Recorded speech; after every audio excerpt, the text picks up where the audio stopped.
Class आज हमारी lab होगी क्लासिफिकेशन, रिक्लासिफिकेशन और वेटेड ओवरले टूल के ऊपर।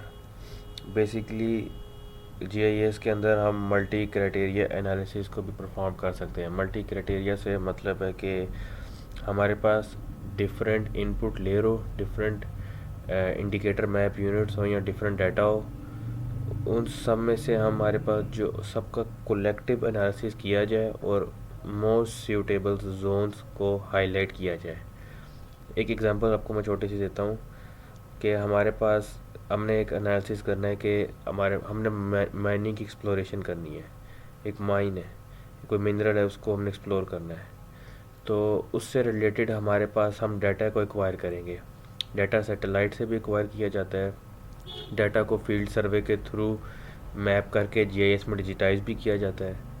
तो उससे रिलेटेड जो भी हमारे पास इंफॉर्मेशन हो, जिस तरह आप माइनिंग तब तक नहीं कर सकते जब तक आपके पास वहाँ पे कोई रोड नेटवर्क ना हो, तो आपके पास रोड नेटवर्क का डाटा हो। उसके अलावा आपने वहाँ की स्लोप भी देखनी है, एलिवेशन भी देखनी है कि वो आपका ये ना हो कि ऐसी जगह पे हो जहाँ जहाँ पे आप असेस ही ना कर पाए। उसके अलावा वहाँ पे आपके पास जो ओर है उसके अंदर कॉन्सेंट्रेशन कितनी है उसका भी डाटा हो। तो आपको फिर इस तरह इन सारी डाटा को एक जगह पे ला के हम एनालिसिस करते हैं। तो हम हमें वो खुद ब खुद ऑटोमेटिकली जीआईएस डिसाइड करके दे देता है कि ये जोन्स मोस्ट सूटेबल हैं, ये एवरेज सूटेबल हैं और ये मिनिमम सूटेबल है। तो आज की लैब भी हमारी बेसिकली इसी पे ही है। एक छोटी सी एग्जांपल करेंगे। तो वे हम करेंगे लैंडस्लाइड्स के ऊपर। आपको मैं चार इंडिकेटर मैप यूनिट से मतलब वो फैक्टर्स, वो लेयर जो कंट्रीब्यूट करते हैं लैंडस्लाइडिंग में। अगर आपके पास आपने वैसे कोई प्रोजेक्ट अपना करना हो तो आपको उससे रिलेटेड डाटा चाहिए होगा। जिस तरह एग्जांपल आपको मैंने माइनिंग की दी थी, एक एग्जांपल आपको मैं सोलर पावर प्लांट की दे देता हूँ कि आपने सोलर पावर प्लांट लगाने हैं। अब आपको कौन सी मोस्ट सूटेबल जोन्स होंगे जहाँ पे आप लगाएं। तो उसके लिए सबसे पहले तो आपके पास रोड नेटवर्क का डाटा हो कि यहाँ पे रोड असेस होती है कि नहीं। उसके अलावा आपने वहाँ पे प्रोटेक्टेड एरियाज़ का भी डाटा चाहिए कि ये ना हो कि आप देखें कि वो जो है वो रेड जोन में कोई इस तरह की कोई मिलिट्री बेस या कोई इस तरह की वहाँ पे कोई जगह तो नहीं जहाँ पे हम अपना बनाने लगे हैं। तो उन जोन्स को फिर हम निगलेक्ट कर देते हैं अपने एनालिसिस में कि ये जगह ना आए। उसके बाद सोलर रेडिएशन का डाटा चाहिए होता है। सोलर रेडिएशन किस जगह पे ज़्यादा है वही जगह मोस्ट सूटेबल होगी। एलिवेशन का चाहिए होगा, ये ना हो कि आप हाईली एलिवेटेड जगह को सिलेक्ट कर लें। तो बेसिकली ये मल्टी क्राइटेरिया एनालिसिस होता है कि हम डिफरेंट लेयर्स, इनपुट लेयर्स को इकट्ठे करते हैं और उनको फिर रैंकिंग देते हैं। सारा ये बेस लैब जो है ना, इसमें हमने क्लासिफिकेशन और रीक्लासिफिकेशन करनी है।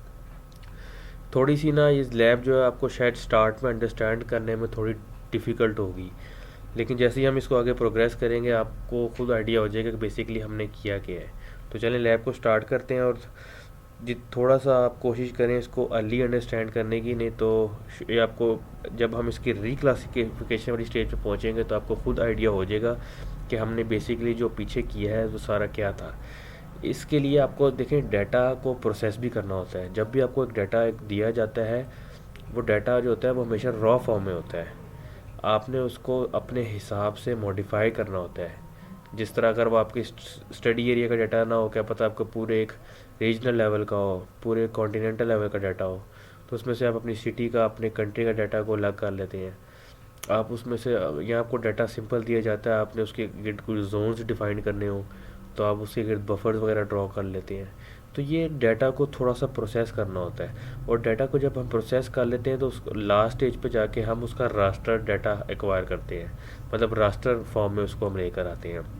और रास्टर से आगे फिर हम उसकी रीक्लासिफिकेशन करते हैं और रीक्लासिफिकेशन के बाद एक टूल होगा वेटेड ओवरले, वो हम यूज़ करेंगे। तो चलें क्लास स्टार्ट करते हैं। बेसिकली आज की लैब में सिर्फ और सिर्फ हम 4 इंडिकेटर मैप यूनिट्स लेंगे। जितने ज़्यादा यूनिट्स आप लेंगे उतना अच्छा एनालिसिस होता है। ये जस्ट आपको प्रैक्टिस कराने के लिए भी है कि इसलिए आपको सिर्फ चार चार के लिए, वरना आप जितने ज़्यादा ले तो बेहतर है। तो चले स्टार्ट करते हैं। पहले हम डाटा को इंसर्ट करते हैं। डाटा आपने उसी लोकेशन में जाना है जहाँ पे आपने लोकेशन डाटा सेव किया होगा। Lab lab 9 data. सबसे पहले हम करेंगे फॉल्ट का, ये फॉल्ट का शेप फाइल ऐड होगी। इसके बाद हम ऐड करेंगे जियोलॉजी को, जियोलॉजी की भी ऐड होगी। इसके बाद हम ऐड करेंगे सेismic की, फीचर टू सेismic शेप, आई थिंक यही वाली है। चेक मैं कर लेता हूँ इसको मज़ीद कंफर्म। हाँ जी यही है। चलें अब तीसरी लेयर ऐड कर चौथी लेयर ऐड करते हैं, वो है एलिवेशन की। यस, इसको आपने यस ही कर देना होता है, जब भी अगर आपके पास कभी आए आप इसको यस कर दें।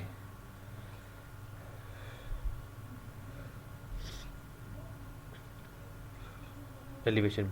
अच्छा क्लास, अब इस तरफ तवज्जो करें, ये टेबल ऑफ कंटेंट में शायद ये आपको पहले भी मैंने गाइड किया था, कभी आपके पास इस तरह का हो रहा ना ऑप्शन जिसमें आपको ये बेसिकली लोकेशन भी बता रहे होते हैं, तो ये आपका ड्रैग नहीं होता ऊपर नीचे, उसके लिए ये ऑप्शन होता है साथ, लिस्ट बाय ड्राइंग ऑर्डर। उस पर क्लिक करें तो आपको ये इस तरह आप ड्रैग कर सकते हैं इसको, और इसको मैं कर लेता हूँ। और उसके अलावा अगर आपने इसकी लोकेशन देखनी हो तो ये आपको लिस्ट बाय सोर्स के हिसाब से भी आ जाता है, लेकिन आप इसको प्रेफर किया करें लिस्ट बाय ड्राइंग ऑर्डर पे, ताकि ड्रैग करना हो, ड्रैग से मतलब मैं इसको ऊपर ले आया हूँ, उसको नीचे ले आया हूँ। जो लेयर यहाँ पे ऊपर होगी ना वो आपको विजिबल होगी सबसे ऊपर, बाकी जो होंगी वो उसके नीचे हाइड हो जाती हैं। तो ये आप पे डिपेंड करता है कि आपने किस तरह उसको व्यू करवाना होता है अपने यूज़र को। चलिए डाटा ऐड हो गया है, अब हमने one by one her data को प्रोसेस करना है। सबसे पहले हम करेंगे फॉल्ट के डाटा को प्रोसेस। अब देखिए फॉल्ट का मकसद ऐड करने का ये है कि फॉल्ट के अलॉन्ग क्रशिंग एंड ग्राइंडिंग हो रही होती है मूवमेंट की वजह से। अब उसके एक ख़ास जोन के अंदर हमारे पास ज़्यादा चांस पॉसिबिलिटी होती है लैंडस्लाइडिंग के, लेकिन उससे बाहर चले जाए जोन से तो वो मिनिमम हो जाते हैं।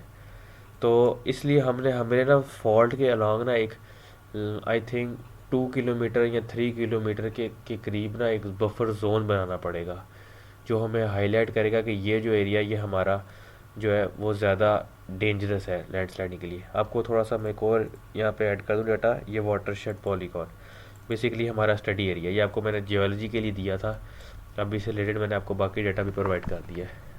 अब हमने ये देखे, माउस की तरफ गौर करें, कर्सर की तरफ, ये एक फॉल्ट गुजरा है और एक ये गुजरा है, इसके गिर्द हमने एक बफर जोन बनाना है। उसके लिए आपको मैं यहाँ से इधर जियो प्रोसेसिंग में भी बफर आ जाता है, नहीं तो आप यहाँ पे भी सर्च कर सकते हैं इसको, ये रहा बफर। अब इसमें क्लास दो किस्म के बफर होते हैं, एक होता है मल्टी रिंग बफर और एक सिंगल बफर होता है। मल्टी रिंग बफर में हम मल्टीपल बफर्स ड्रॉ कर सकते हैं, मतलब एक बफर पहले ड्रॉ होगा 100 मीटर का, फिर अगला 200 मीटर का, डिपेंड करता है कि आपने क्या वैल्यू असाइन की है। हम इसके अंदर सिंगल बफर ही यूज़ करेंगे। तो बफर पे क्लिक करते हैं, इसके अंदर हम ऐड करेंगे ये फॉल्ट की लेयर।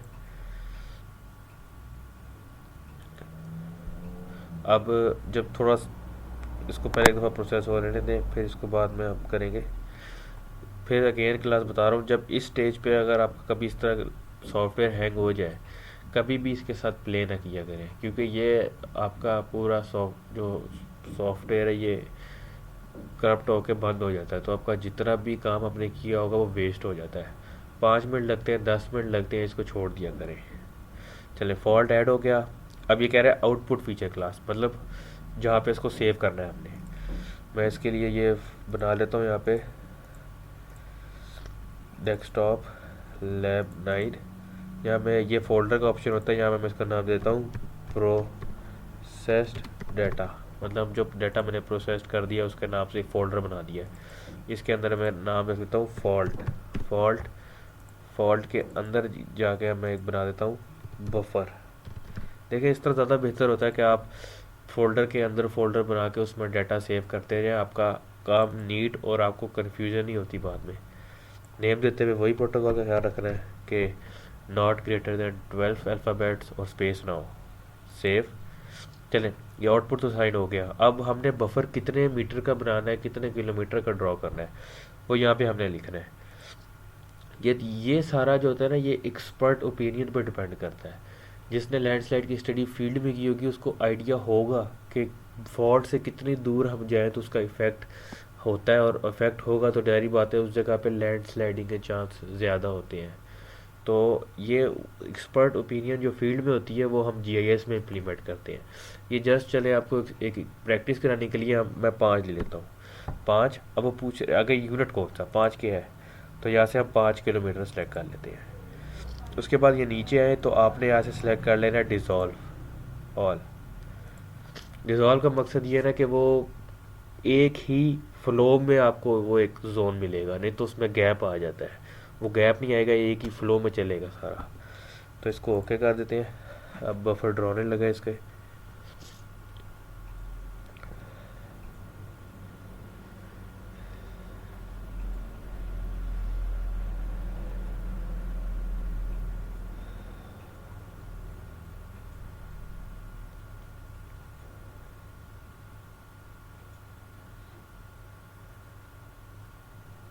और क्लास इसका इस एनालिसिस में एक और चीज़ का भी ख्याल करना होता है कि जब जो आपने डाटा इस्तेमाल कर रहे हैं, जिस तरह मैंने ये फॉल्ट, वाटरशेड, साइज्मिक और जियोलॉजी ये लिए, तो जितना भी डाटा लिया है वो एक दूसरे के ऊपर ओवरले कर रहा हो। ओवरले नहीं करेगा तो आपको ना ये रिजल्ट एक्यूरेट नहीं आते और ख़राब भी जनरेट होते हैं। उसका भी एक हल होता है कि वो बेसिकली हम जब डिक्लासिफाइड कर रहे होते हैं तो उसकी वैल्यूज़ को फिर हम चेंज कर देते हैं। वो मैं उस स्टेज पे जाके आपको बता दूंगा।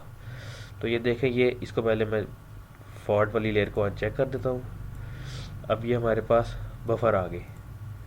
ये देखिए उसके गिर्द उसने एक जोन बना दिया। मैं इसको चेक करता हूँ। ये देखिए इसके इस गिर्द भी 5 किलोमीटर, इस गिर्द इधर भी 5 किलोमीटर और यहाँ भी 5 किलोमीटर।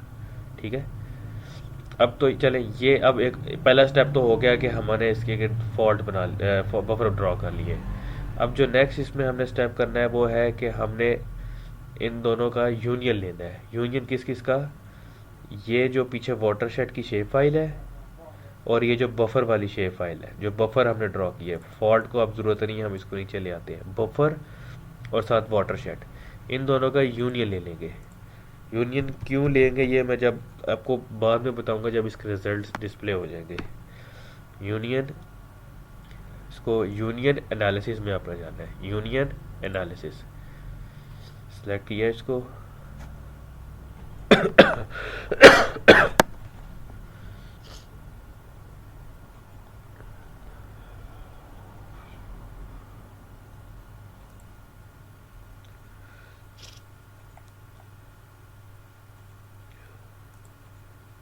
अब हो गया, सॉरी माउस का इशू था।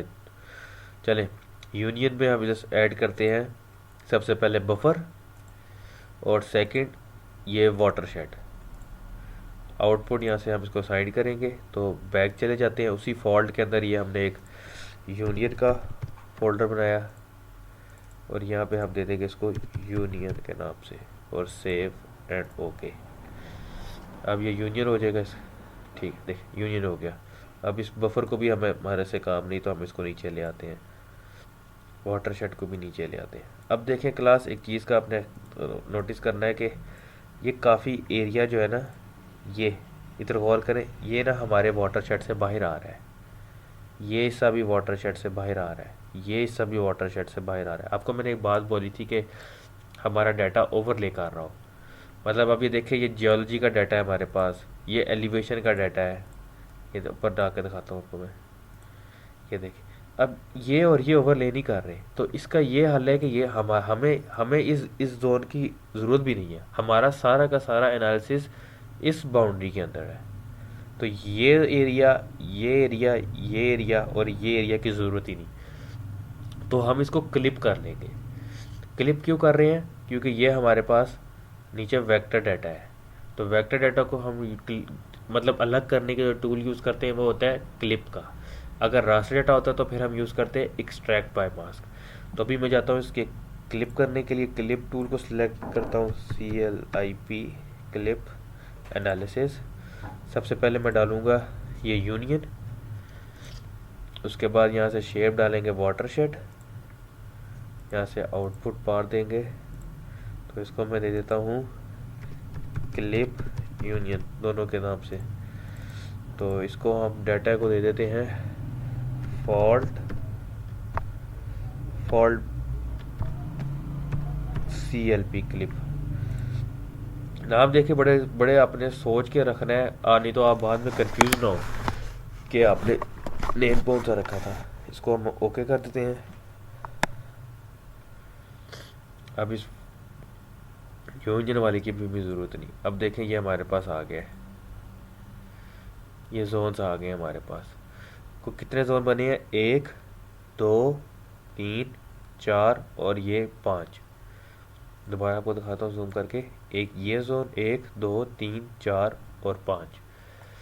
अब लास्ट स्टेज जो डाटा को प्रोसेस करने की है वो है फीचर टू रास्टर। आपको मैंने पहले ही बताया था कि जो हमें डाटा चाहिए होता है वेटेड ओवरले के लिए या किसी भी किस्म के ओवरले एनालिसिस के लिए, वो रास्टर डाटा होना चाहिए, क्योंकि रास्टर डाटा की ही रिक्लासिफिकेशन होती है। तो जो डाटा हमने सैटेलाइट से एक्वायर्ड किया होता है, एलिवेशन का, स्लोप का, कर्वेचर का, एस्पेक्ट का, वो तो हम बेसिकली हम यूज़ नहीं कर रहे, लेकिन वो तो ऑलरेडी रास्टर में होता है, उसको हमें प्रोसेस करने की ज़रूरत नहीं होती। लेकिन जो डाटा हम फील्ड से एक्वायर करते हैं, फील्ड से हमने देखा उसको डिजिटाइज़ किया GIS के अंदर, वो डिजिटाइज़ किया हुआ डाटा तो वेक्टर डाटा होता है, तो फिर उसको हम कन्वर्ट करते हैं फीचर टू रास्टर। एक टूल होता है, उससे वो हमें कन्वर्ट कर देता है इसको फीचर टू रास्टर। ये देख लीजिएगा इसके स्पेलिंग और से, feature to raster, feature to raster conversion tool, ये आ गया। इसमें हम डालेंगे ये फॉल्ट क्लिप, यहाँ से आउटपुट लोकेशन देंगे, इसको हम यहाँ से देते हैं फॉल्ट रास्टर। तो यहाँ भी इसको नाम दे देता हूँ फॉल्ट रास्टर। थोड़ा देखेंगे बिल्कुल ना कंजेस्टेड करके नेम लिखा है ताकि अल्फ़ाबेट ज़्यादा ना हो, तो इसी तरह से आपने करके नेम देना होता है इसको। Save, okay.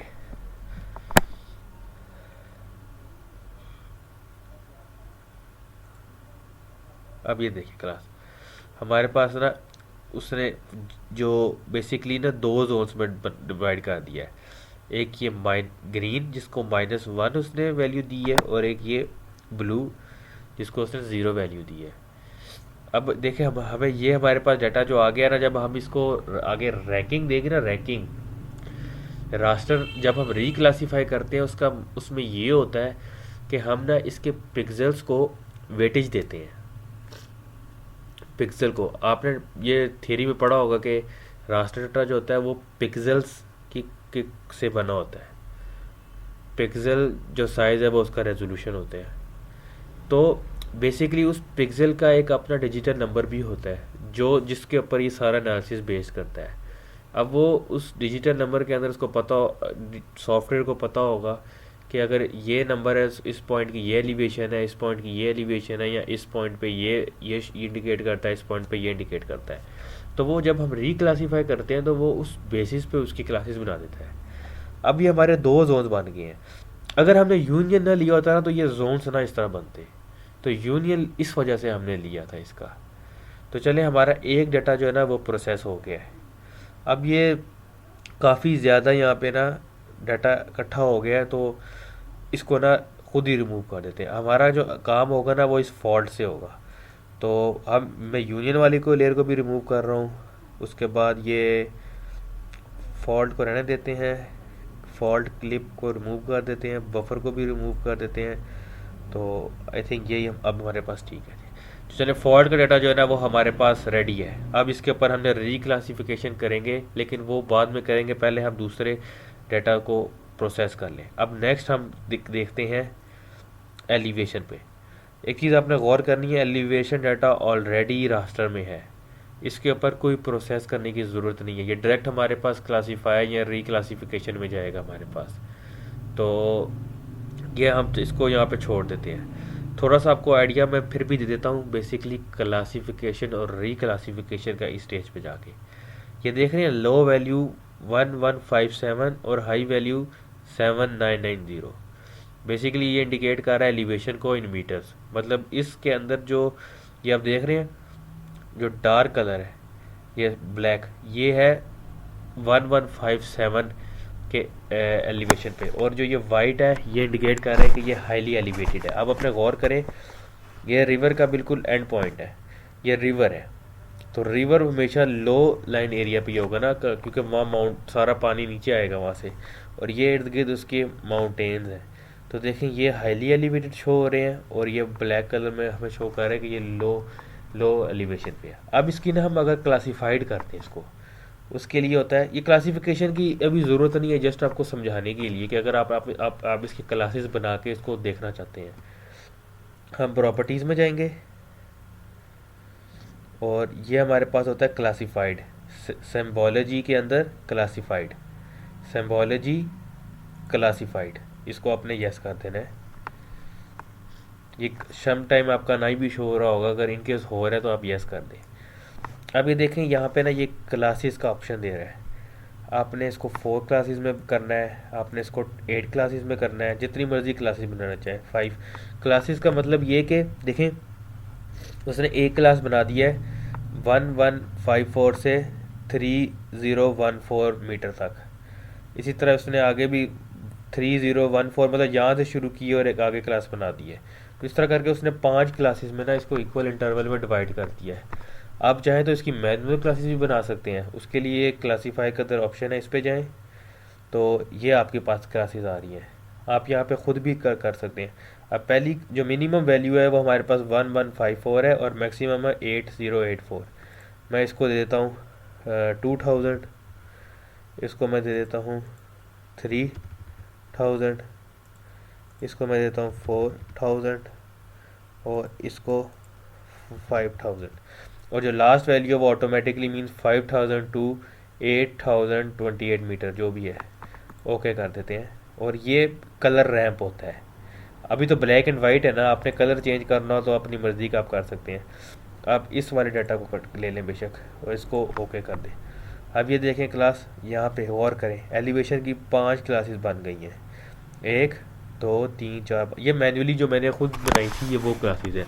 अब रेड कलर इंडिकेट कर रहा है कि जो हमारी एलिवेशन है 1154 से 2000 मीटर तक है, वो सिर्फ इतने एरिया में है। जो ये ब्राउन कलर है ये शो कर रहा है कि हमारी एलिवेशन इस जगह पे इतनी है। ये वाइट कलर शो कर रहा है कि 3000 टू 4000, और ये सबसे ज़्यादा हाईली एलिवेटेड एरियाज हैं। तो मीन्स क्लासिफिकेशन का ये मकसद होता है कि हम इसको अपनी मर्ज़ी के हिसाब से क्लासेस बना के असाइन करें। चलें क्लासेस अभी इस स्टेज पे नहीं जाते, जब हम रीक्लासिफिकेशन वाले टूल यूज़ करेंगे तब आपको मैं इसको मज़ीद बेहतर बताऊंगा। तो पॉइंट ये है कि चलें दोबारा पीछे आ जाए फॉल्ट वाले डाटा पे, कि हमने ये फॉल्ट का डाटा प्रिपेयर कर लिया है। अब हमारी बारी थी एलिवेशन की। मैंने आपको बताया था कि एलिवेशन को कुछ भी प्रोसेस करने की ज़रूरत नहीं है, क्यों? क्योंकि ये ऑलरेडी रास्टर डाटा में है, जस्ट इसकी रीक्लासिफिकेशन होगी। तो चलें ये भी हमारा डाटा प्रोसेस्ड है। फॉल्ट को नीचे ले आता हूँ, और उसके बाद हम करते हैं, इसकी ज़रूरत नहीं, ये वाटर शेड जो है ना ये जस्ट मैंने इसलिए ऐड किया था क्योंकि उसका यूनियन लेना था इस फॉल्ट के साथ। तो अब हम चलते हैं जियोलॉजी के ऊपर। अब ये जियोलॉजी का जो है ये डाटा मेरे पास ये पड़ा हुआ है, डिजिटाइज होया हुआ, ठीक है।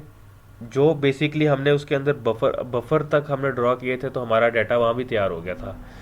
अब हमने इसमें क्या करना है कि हमने इसका यूनियन लेना है, क्योंकि देखें अगर आप दोबारा गौर करें, जब फॉल्ट वाले डाटा में हमने प्रिपेयर किया था सबसे पहले हमने उसके बफर ड्रॉ किए थे।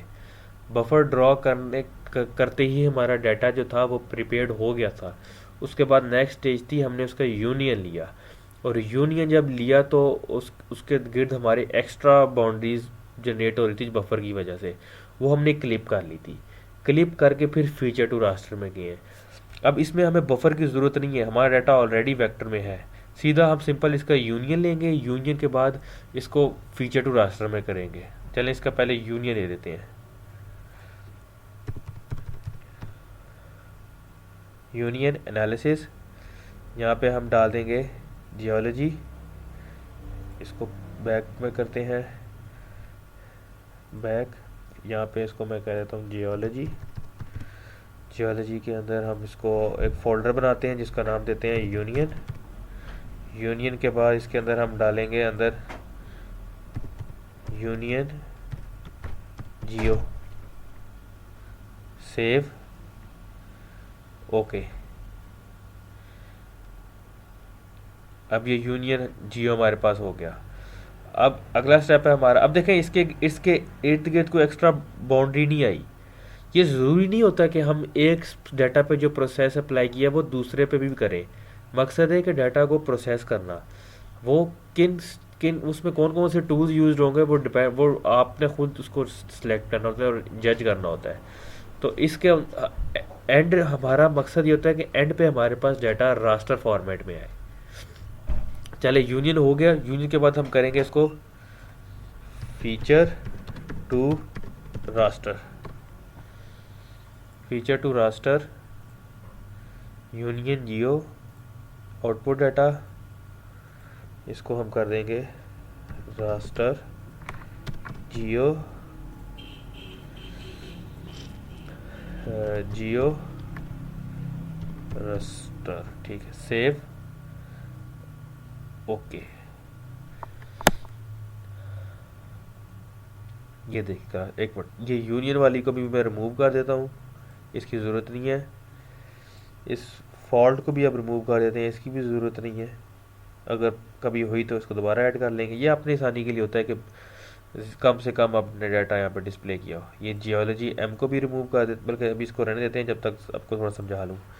अभी देखिए क्लास, इसमें मल्टीपल जोन्स बन गए हैं, गौर करें। ये जो कलर शो कर रहा है ये बेसिकली किसी एक पर्टिकुलर जियोलॉजी को शो कर रहा है।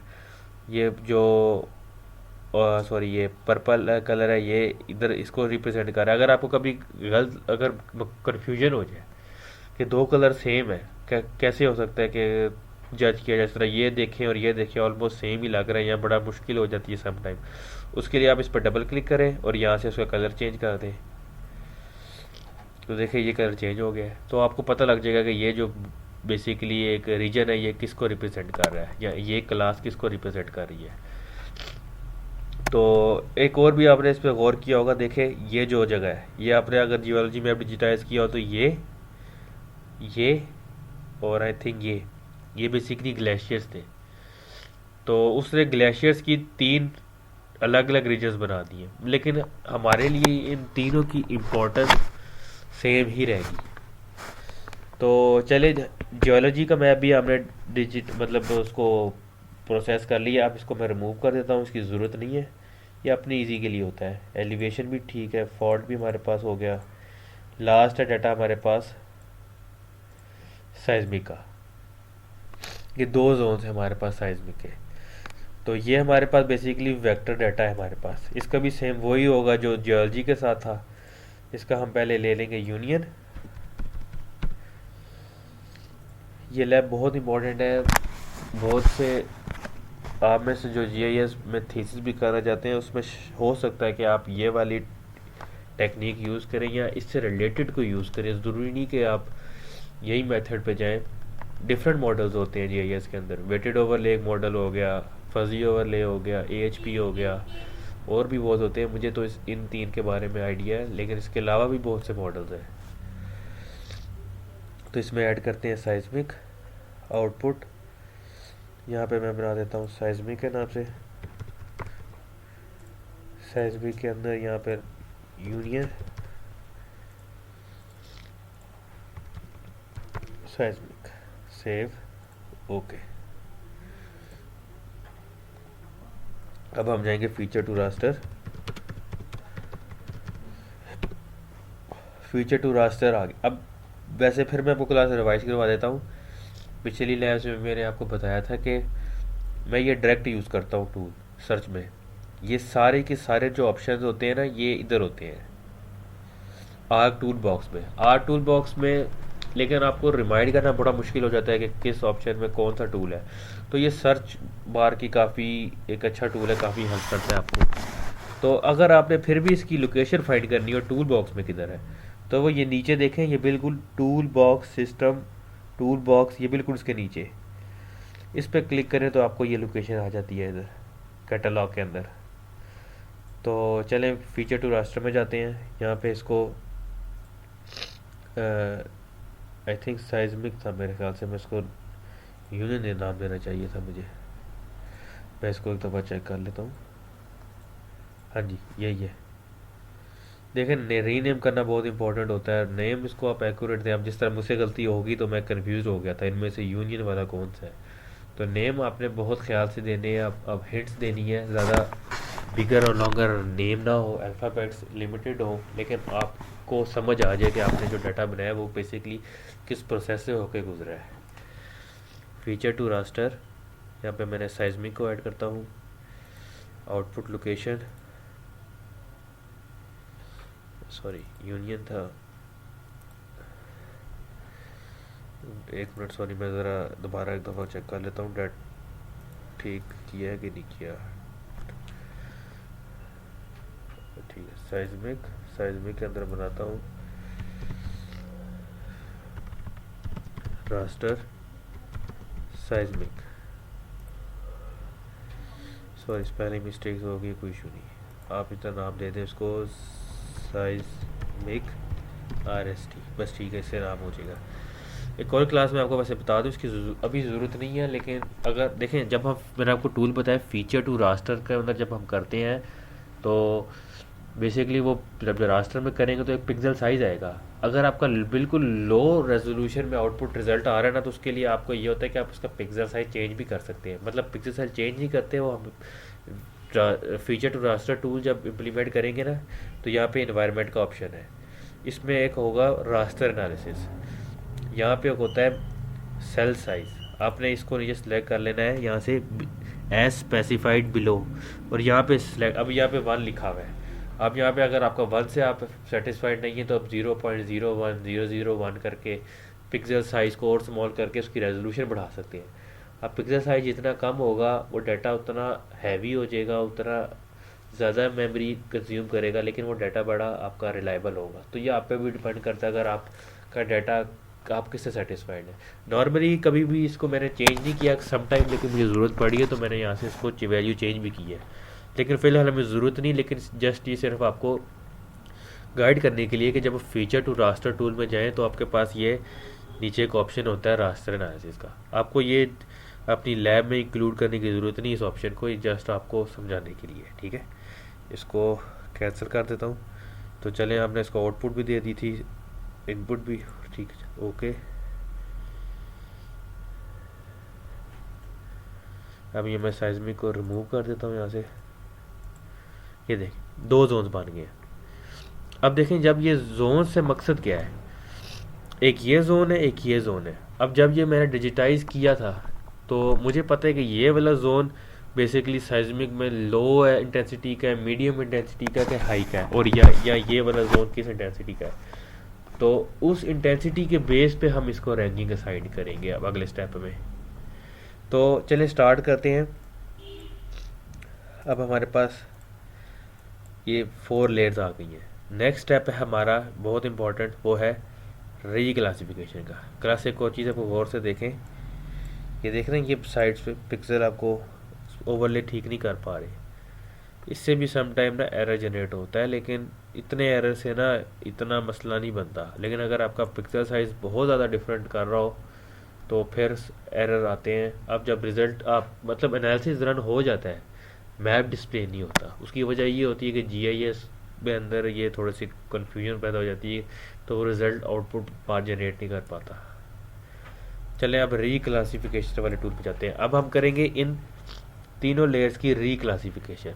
ये हमारी नेक्स्ट स्टेज है। पहला स्टेप था सारे के सारे डाटा को रास्टर में कन्वर्ट करना, फिर रास्टर डाटा को हम करेंगे रीक्लासीफाई, फिर रीक्लासिफिकेशन के बाद हम करेंगे वेटेड ओवरले टूल। तो इसके लिए हम करेंगे रीक्लासीफाई टूल को सिलेक्ट, ये आ गया रीक्लासीफाई स्पेशियल एनालिस्ट।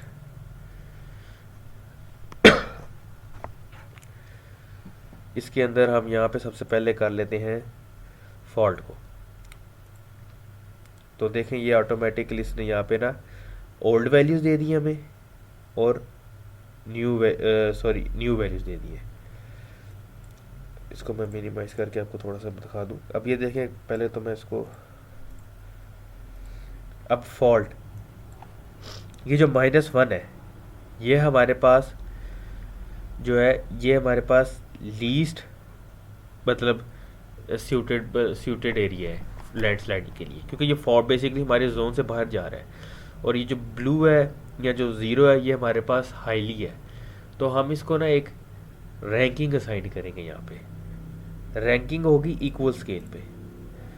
तो जो -1 है हमारे पास, ये हमारे पास है सबसे लीस्ट सूटेबल, इसको मैं दे देता हूँ 1।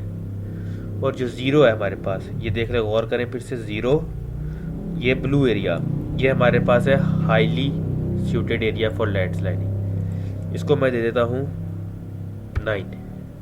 अब इसको मैंने 9 क्यों दी है, मतलब 5 क्यों नहीं दिया, 2 क्यों नहीं दिया, 1 क्यों नहीं दिया? बेसिकली इसके अंदर ये होगा कि हम हर लेयर को साइज्मिक, जियोलॉजी, फॉल्ट और एलिवेशन, इसको इसकी हर क्लास को रैंकिंग देंगे।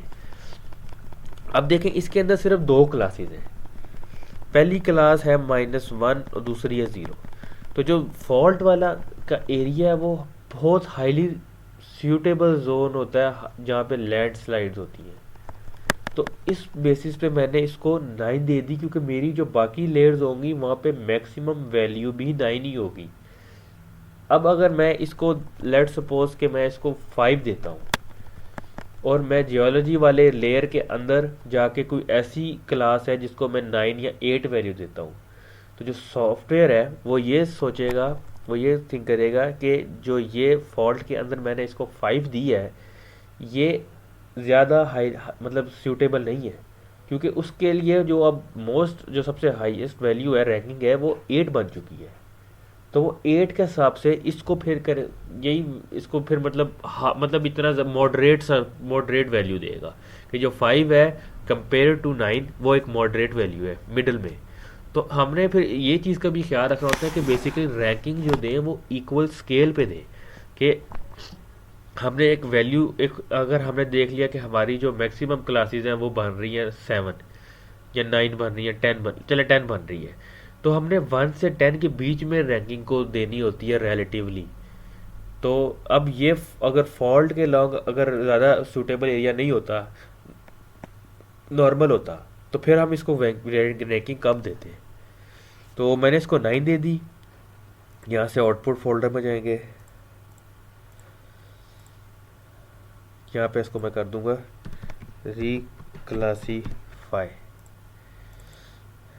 रीक्लासीफाई में इसको दे देता हूँ मैं फॉल्ट।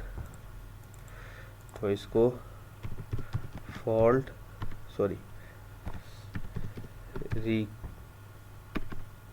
इतना बहुत है नाम इसका। सेव इन्वायरमेंट में जाके अगर अपने इसके चेंज करना हो तो वो भी ऑप्शन है, ठीक है। इसको मैं ओके कर देता हूँ। अब इसको मैं अनचेक कर देता हूँ और ये देखें क्लास फॉल्ट, इसने एक ये ब्लू कलर के साथ देखें 1 नंबर शो हो रहा है, इसका मतलब है इसकी 1 रैंकिंग है। ग्रीन के साथ शो हो रहा है 9, इसका मतलब है इसकी 9 रैंकिंग है। मतलब इसने 2 जोन्स में इसको डिवाइड कर दिया है, ठीक है। अब हम जाते हैं जियोलॉजी के ऊपर। जियोलॉजी के अंदर आपको थोड़ा ज़्यादा इजीली समझ आ जाएगी, इसके लिए चाहूँगा मैं जियोलॉजी रास्टर। अब आपने ना क्लास ये वैल्यूज़ जो है ना, ये बेसिकली हर जियोलॉजी की डिफरेंट होती है और इक्वल स्केल पे रखनी है। अब मुझे आइडिया नहीं है इसमें कौन सी जियोलॉजी को बेसिकली, मतलब कौन सा जो पॉलीगॉन है वो किस जियोलॉजी को रिप्रेजेंट कर रहा है। तो जस्ट एक रैंडम वैल्यूज़ हम असाइन कर देंगे। थोड़ा सा तो आपको आइडिया हो ही गया, जिस तरह अब ये जो 10 कलर है ये बेसिकली जो ब्लू है या जो 10 वैल्यू है ये ग्लेशियर को रिप्रेजेंट कर रही है। अगर हम एज्यूम कर लें, आई थिंक ये 10 नहीं है, ये 4 है, ठीक है। तो जो 4 है ये ग्लेशियर को रिप्रेजेंट कर रही है। तो ग्लेशियर इतना ज़्यादा हम इसको लैंडस्लाइड के अंदर नहीं कंसीडर करते, तो हम इसको 4 को जो है ये वैल्यू हम दे देंगे आउट ऑफ 9, वो हम दे देंगे 4 या 3 दे देते हैं इसको हम 3। तो उसके बाद ये जो हमारे पास जोन है ये 5, ये भी ग्लेशियर है, तो इसको भी सेम रैंकिंग देंगे 3। उसके बाद ये जो हमारे पास ये आई थिंक ये पर पिंक कलर ये 6 को भी हम 3 दे देंगे।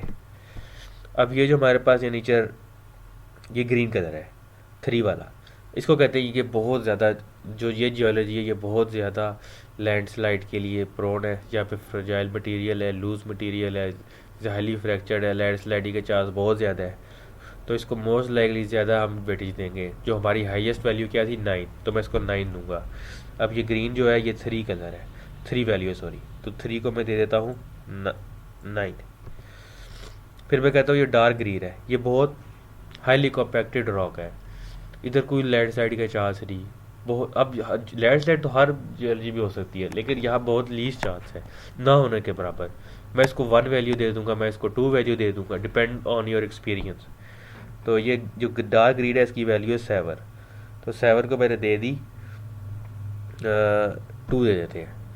तो ये एक्सपीरियंस डिपेंड करता है। इसी तरह आपने हर जियोलॉजी की वैल्यू देनी है, और आपने इसको एक रैंकिंग साइन करने के बाद इसको यहाँ से जाएंगे सेव आउटपुट लोकेशन में, फॉल्ट के बजाय यहाँ पे हम दे देंगे जियोलॉजी, और जियोलॉजी के अंदर हम इसको दे देंगे जियो reclassification, save, okay.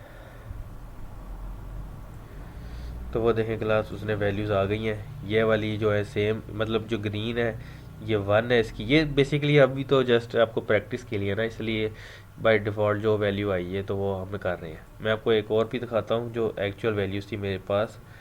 Late me find experimental susceptibility images rating. ये देखें, ये मैंने एक रिसर्च पेपर से देखी थी सारी वैल्यूज़। तो देखें उन्होंने कार्बोनिफेरियस रॉक को 7 दिया है, और कैम्ब्रियन इग्नियस रॉक को 3 दिए हैं। डिपेंड करते ये एक्सपीरियंस पे है।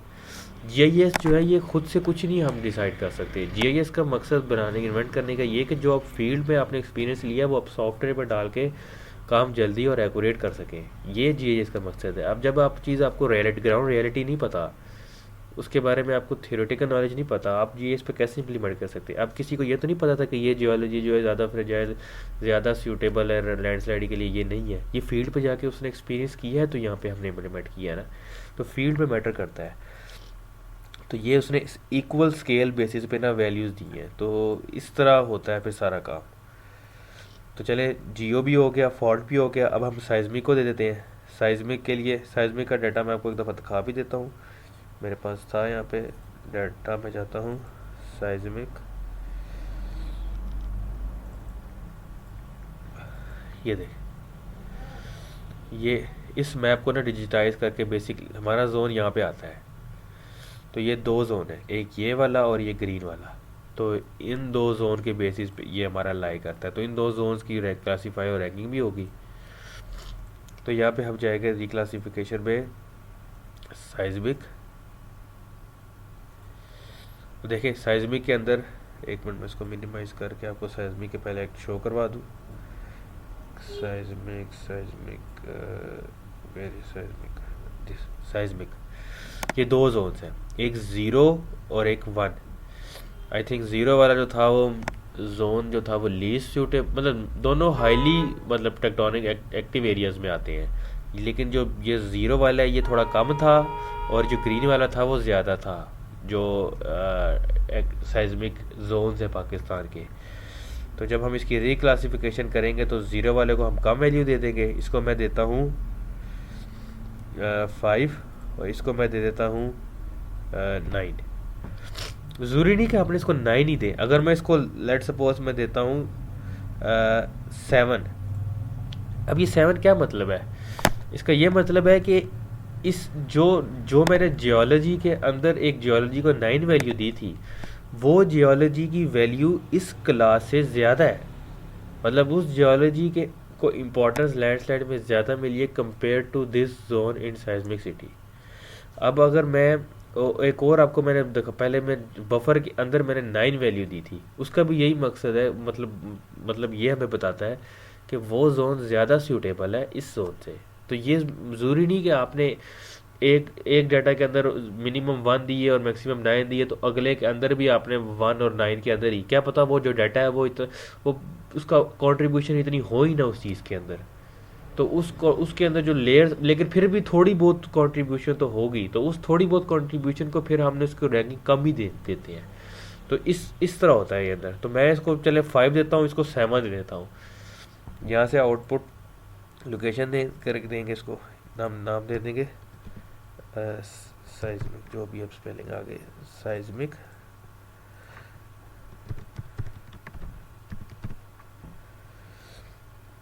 ठीक है, ओके।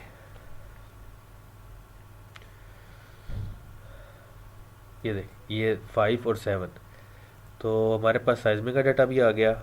उस अब लास्ट में हमारे पास कौन सा रह गया है, साइज्मिक जियो फॉल्ट एलिवेशन का। एलिवेशन के डाटा को भी हम करेंगे रीक्लासीफाई। अब एलिवेशन को थोड़ा रीक्लासिफिकेशन करने के लिए ना थोड़ा सा हमें खुद से क्लासेस बनानी पड़ेंगी। ये तो बहुत ज़्यादा क्लासेस आ गई है ना, हमें इतनी क्लासेस चाहिए ही नहीं। तो हम जाएंगे क्लासीफाई में, यहाँ पे हम मैं कहता हूँ मुझे ना 7 क्लासेस चाहिए। ठीक है, 7। तो जो पहली में क्लास है वो मैं कहता हूँ, ये देखें मिनिमम वैल्यू जो है ना वो है 1154। तो आप यहाँ पे मिनिमम वैल्यू 1154 से शुरू कर सकते हैं। तो मैं यहाँ पे लिखूँगा 2000। 2000 मीन्स जो पहली क्लास होगी वो 1154 से 2000 तक है। तीसरी क्लास 3000 तक, चौथी 4000, फिर 5000, फिर 6000, फिर 7000, और फिर 7000 टू 8000। सॉरी, इसको 4000, 2000, 3000, 4000, यहाँ पे 5000, यहाँ पे 6000। तो देखें मैनुअल क्लासेस आ गई हैं। अगर ये ऑप्शन भी होता है, यहाँ से आप जो मर्जी सेलेक्ट करना चाहें, इक्वल ब्रेक, मैनुअल बेहतर होता है कि आप अपने हिसाब से अपनी ज़रूरत के हिसाब से क्लासेस बनाएं, क्योंकि ये नेचर में बताया जाता है कि रिसर्च की जाती है कि ये एलिवेशन पे ज़्यादा लैंडस्लाइड्स होती हैं कंपेयर टू दिस एलिवेशन। तो आपको अपनी मर्ज़ी के हिसाब से ही क्लासेस बनानी पड़ती है। तो ये मैंने क्लासेस बना ली। पहली क्लास है 1154 टू 2000, फिर 2000 to 3000, 3000 to 4000 and so on आगे। ओके, तो देखें ये क्लासेस इधर आ गई हैं। अब ये क्लासेस भी इधर बनती आ रही हैं। अब मैं कहता हूँ इस ये जो है ना, यहाँ पे इतनी ज़्यादा लैंडस्लाइड के चांसेस नहीं होते एलिवेशन के, इस पे ज़्यादा होते हैं, इस पे भी ज़्यादा होते हैं। इसको मैं 4 दे देता हूँ, इसको मैं इधर 5 दे देता हूँ, इधर इधर सबसे ज़्यादा चांस होते हैं तो इसको मैं 8 देता हूँ। लेकिन इस जगह पे 9, और लास्ट पे ये वाली जो है यहाँ पे स्नो कवर की वजह से थोड़ा सा चांसेस कम भी हो जाते हैं, तो इसको मैं फिर 5 दे देता हूँ। मतलब ऊपर वाली इतनी जगह पे क्या पता उस जगह पे लैंडस्लाइड के चांस पॉसिबिलिटी कम ही होती है स्नो कवर की वजह से, क्योंकि स्लो पर बहुत ज़्यादा होती है। तो ये देखें, अब अपने हिसाब से इसको हमने एक रैंकिंग दे दी है। अब इस लैब में करवाने का मकसद ये नहीं है कि आपको इसकी रैंकिंग बताई जाए कि ये रैंकिंग से ये इतना है। ये तो जब आप अपने रिसर्च प्रॉपर करेंगे तो आपको इसके से रिलेटेड पेपर और स्टडीज़ को पढ़ना पड़ेगा। ये सिर्फ बताया जा रहा है कि बेसिकली हमने हमारे पास अगर डाटा है तो उसको प्रोसेस कैसे करना है। तो चलिए, इसकी मैंने क्लासेस दे दी हैं। यहाँ से आउटपुट पाथ पे जाते हैं, यहाँ पे हम इसको देते हैं एलिवेशन,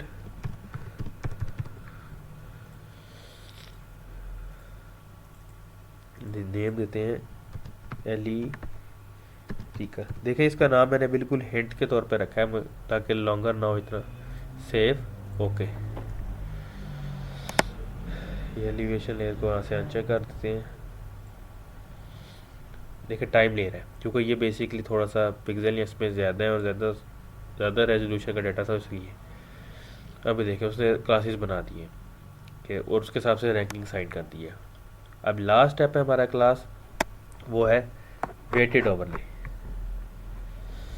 वेटेड ओवरले में हम जाते हैं, ये देख लीजिएगा spelling, weighted overlay, weighted overlay spatial analyst. ये वेटेड सम भी होता है कि इसी तरह का टूल है, लेकिन मोस्ट जो कॉमनली यूज़ होने वाला टूल है वो वेटेड ओवरले ही है। इस टाइप के एनालिसिस को कहते हैं सूटेबिलिटी एनालिसिस, कि मल्टीपल डाटा है उससे आप सूटेबल जोन्स निकालें अपना। अब यहाँ पे 1 बाय 1 ना हम अपनी रीक्लासिफाइड लेयर्स को ऐड करेंगे। यहाँ से ये आप देख रहे हैं, ये प्लस का निशान, ऐड रास्टर रो, यहाँ से ऐड होगा। इस पर आप क्लिक करें, इनपुट रास्टर में पहले हम ऐड करता हूँ मैं ये एलिवेशन रीक्लासिफिकेशन वाली लेयर। ओके, अब दूसरी लेयर को फिर वही प्रोसेस ऐड करेंगे, एलिवेशन के बाद साइज्मिक रीक्लासिफिकेशन, फिर तीसरी वाली लेयर जियो रीक्लासिफिकेशन, अब लास्ट वाली फॉल्ट रीक्लासिफिकेशन। अब तो मैंने सिर्फ 4 लेयर्स ऐड किए। बेस्ट यही होता है कि आप 10, 12, 13 इससे भी ज़्यादा ले तो बहुत अच्छा आपका एनालिसिस में बहुत रिजल्ट आता है, और जितना एक्यूरेट डाटा होगा उतना ही एक्यूरेट रिजल्ट्स आएंगे। जीआईएस में सिर्फ सारा जो आपकी गेम है, जो सारा एनालिसिस है, वो डाटा पे डिपेंड करता है। डाटा जितना एक्यूरेट है आपके रिजल्ट उतने अच्छे आएंगे। ये बेसिकली पहले तो ये थोड़ी मिलिट्री पर्पज़ के लिए यूज़ होता था, तो डाटा जो हाई रेजोल्यूशन का था वो फ्री नहीं मिलता था या पब्लिक रेंज में था ही नहीं। अब आहिस्ता आहिस्ता करके अच्छे रेजोल्यूशन का डाटा फ्री अवेलेबल भी है, और अगर आप परचेज़ करना चाहें डिफरेंट जो मेगा प्रोजेक्ट्स होते हैं वो उनके लिए जब एनालिसिस किया जाता है तो वो फिर आप जो है ये डाटा परचेज़ करते हैं डिफरेंट सोर्सेज से। तो लेकिन स्टूडेंट के लिए, रिसर्च के लिए भी काफ़ी अब अच्छा रेजोल्यूशन वाला डाटा अवेलेबल है। और दूसरा, एक तो डाटा हम सैटेलाइट का एक्वायर होता है ना, दूसरा मैंने आपको बताया था कि जिस तरह हम डिजिटाइज करते हैं। अब डिजिटाइज अगर आपने डाटा जो पहले लिया है वो इतना रिलायबल नहीं है, दूसरा आपने डिजिटाइजेशन अच्छी नहीं की, जोन्स की बाउंड्री सही से मार्क नहीं की है, वो भी फिर मसला बनता है आपके लिए। तो चलें, डाटा को हमने ऐड कर दिया। अब ये देखें, ये आ रहा है परसेंटेज इन्फ्लुएंस। परसेंटेज इन्फ्लुएंस का मतलब ये कि इस एक देखिए आपने 2 जगह पे इसको रैंकिंग दी है। पहली रैंकिंग दी है एक लेयर के अंदर ही उसको रैंकिंग दी है। अब हम यहाँ रैंकिंग देंगे। मकसद क्या है कि एलिवेशन लेयर ज़्यादा इंपॉर्टेंट है, सेस्मिक ज़्यादा इंपॉर्टेंट है, जियोलॉजी ज़्यादा इंपॉर्टेंट है, या फॉल्ट ज़्यादा इंपॉर्टेंट है। मैं कहता हूँ यार एलिवेशन जो है वो इतनी नहीं है, इसको मैं 10% दे देता हूँ। अब ऊपर एरर आ रहा है कि 100% आपकी पूरी नहीं है, 100 पूरी करनी। साइज्मिक ज़्यादा इंपॉर्टेंट है, साइज्मिक को मैं 30 देता हूँ। उसके अलावा फॉल्ट को भी, फॉल्ट ज़्यादा इंपॉर्टेंट है, फॉल्ट को मैं 40 दे देता हूँ। तो कितने परसेंटेज रह गए? 40 और 30 70 हो गए, और ये 10 80, तो पीछे रह गए 20। जियोलॉजी को दे दिया 20, तो देखें वो एरर ख़त्म हो गया। तो ये डिफरेंट कॉम्बिनेशन, ये भी एक्सपर्ट ओपिनियन से आपको पता लगता है कि कौन सी लेयर का ज़्यादा रोल है इसके अंदर। अगर आप इसको इक्वल इन्फ्लुएंस देना चाहें तो ये एक ऑप्शन होता है, सेट इक्वल इन्फ्लुएंस। मतलब कि 4 लेयर है ना, तो वो 25-25% चारों लेयर को ऑटोमेटिकली साइन हो जाता है। आपको बार बार जाके इसको साइन नहीं करनी पड़ती। अभी तो ये सिर्फ 4 लेयर्स है ना, जब आप प्रॉपर एनालिसिस करेंगे इसमें 10 हो सकती हैं, 20 हो सकती हैं, 30 भी हो सकती हैं, और क्लासेस भी ज़्यादा हो सकती हैं। तो इतनी ज़्यादा लेयर्स को फिर साथ अगर आप करें तो काफ़ी ज़्यादा टाइम कंज्यूमिंग होता है। एक ऑप्शन अच्छा है, सेट इक्वल इन्फ्लुएंस पे आप करें तो इक्वल देता है, लेकिन हमने इक्वल नहीं करनी है, हम इसको उसकी लेयर की इंपॉर्टेंस के हिसाब से वेटेज दी है। तो इसमें देखिए हमने जब एनालिसिस के अंदर 2 जगह पे रैंकिंग दी है। पहली रैंकिंग दी है कि हमने इसके अंदर जब हमने एक रास्टर डाटा बनाया है तो रास्टर डाटा को उसकी जोन्स डिफाइन किए। एलिवेशन का डाटा था तो उसके अंदर हमने 8 या 7 जोन्स बनाए, हर जोन को उसकी रैंकिंग दी। साइज्मिक जोन है उसकी रैंकिंग दी, जियोलॉजी, हर जियोलॉजी को डिफरेंट रैंकिंग दी, फॉल्ट की डिफरेंट रैंकिंग दी। तो उसके बाद फिर उसका मज़ीद रोल दिया। अब जो है ना, जो ये एलिवेशन टेस्ट को 10 दी है, एलिवेशन का इतना रोल जो है वो नहीं है। मतलब एलिवेशन की वो काउंट कम करेगा इसके अंदर जब रिजल्ट जनरेट करेगा। तो चलें अब इसको आउटपुट लोकेशन देते हैं। यहाँ पे इसको देते हैं रिजल्ट।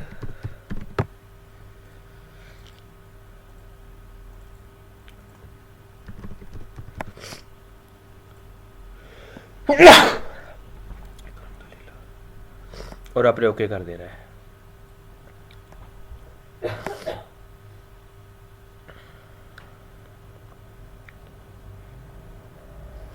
ये कैलकुलेट कर रहा है रिज़ल्ट। समटाइम ये काफ़ी टाइम ले जाता है। अगर आपका लेयर्स बहुत ज़्यादा हों और आपका लैपटॉप भी स्लो, बेहतर यही होती है कि GIS को यूज़ करने के लिए आपकी 8 GB रैम हो, प्रोसेसर अच्छा हो। क्योंकि मैंने भी इसको काफ़ी यूज़ किया था अपने पिछले लैपटॉप में जो काफ़ी स्लो था वो भी थर्ड जनरेशन का 4 GB रैम, लेकिन वो काफ़ी स्लो था। तो देखिए ये हमारे पास ना आउटपुट रिज़ल्ट आ गया है। अब इसको मैं इसकी अब देखें, ये हमारे पास ना ये जो टू को रिप्रेजेंट कह रहा है कि ये मिनिमम सूटेड एरिया है, 8 जो है ये हाईली सूटेड एरियाज है। अब ये इतने ज़्यादा जोन्स बन गए हैं, हम इतने ज़्यादा जोन्स चाहते ही नहीं, हम कहते हैं कि हमें 3 जोन हो, एक हो लो, मीडियम और हाई। तो हम इसकी प्रॉपर्टीज में जाके इसको क्लासीफाई करेंगे। तो रिज़ल्ट की प्रॉपर्टीज़ में गए, यहाँ होगा सिम्बोलॉजी, सिम्बोलॉजी के अंदर होगा क्लासीफाइड, और ये देखें यहाँ पे हम इसको 3 कर देते हैं, हम 3 क्लासेस चाहते हैं। और कलर कॉम्बिनेशन भी हम ये वाला रखते हैं, ये बेहतर रहता है, ग्रीन मिनिमम, येलो एवरेज और रेड जो हाई को शो करे। तो देखें इसकी बेसिकली 3 कलर। अब ये तो बेस देखें ज़्यादा इतना मतलब 4 लेयर्स के साथ हमने सिर्फ इसके साथ एनालिसिस किया है। जितने ज़्यादा अपने इंडिकेटर मैप यूनिट्स यही जो साइज्मिक और फॉल्ट और रेन और एलिवेशन जो भी हमने यूज़ किए हैं, जितना ज़्यादा इंडिकेटर मैप यूनिट्स होंगे उतने ही ज़्यादा यहाँ पे पैचेस होंगे। छोटे छोटे यूनिट्स रीजन को छोटे छोटे डिवाइड किया होगा तो अच्छा रिजल्ट आता है। जितने मैक्सिमम आप इंडिकेटर मैप यूनिट ले सकते हैं तो आप उसको एक्वायर करें तो आपका रिजल्ट आ जाएगा। अब ये देखें यहाँ पे ये शो हो रहा है कि ये जो जोन है, ये जो ग्रीन वाला, ये है लीस्ट सूटेबल लैंडस्लाइड के लिए, और होता भी क्योंकि देखें ये हमने इसको वैल्यू कम दी थी। येलो वाला जो है ये मॉडरेट है, और रेड जो है ये हाईली प्रोन है लैंडस्लाइड एरियाज़ के लिए। तो मल्टी क्राइटेरिया एनालिसिस हमने इसमें परफॉर्म किया है। थोड़ा सा मैं आपको फिर से रिवाइज करवा देता हूँ।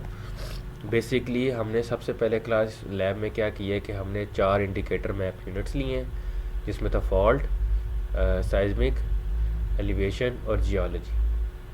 फिर हमने उन सारे डाटा जो था उसको प्रोसेस करना था रास्टर डाटा में तक पहुंचने के लिए।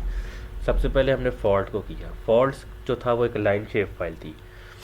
अब फॉल्ट के गिर्द एक जोन होता है जिसमें लैंड स्लाइडिंग के चांसेस ज़्यादा होते हैं। तो उस जोन का बनाने के लिए जो जीआईएस के अंदर बेस्ट ऑप्शन है वो है बफर। एक होता है सिंपल बफर और एक होता है मल्टी रिंग बफर। थोड़ा सा क्लास आप सर्च कीजिएगा और मल्टी रिंग बफर को भी यूज़ कीजिएगा।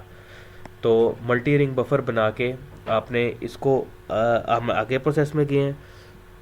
फिर उसके बाद हमने इसका यूनियन लिया है, यूनियन लेने के बाद फीचर टू रास्टर में गए हैं। सिमिलरली फिर हम जियोलॉजी में गए हैं और साइज्मिसिटी में गए हैं, जिसमें हमने हमारे पास डाटा ऑलरेडी वेक्टर में था, उसे हमने रास्टर में कन्वर्ट किया फीचर टू रास्टर 2 यूज़ करते हुए। Elevation data already raster data में था, उसे हमें ज़रूरत नहीं थी इस सारे प्रोसेस से गुजरने की, सिंपल हमने उसकी रीक्लासिफिकेशन की है। रीक्लासिफिकेशन करते हुए हमने उसकी क्लासेस बनाई हैं, वेटेज दिए हैं, और एंड पे हमने वेटेड ओवरले टूल यूज़ किया जिससे रिज़ल्ट हमारे पास सामने आ गया।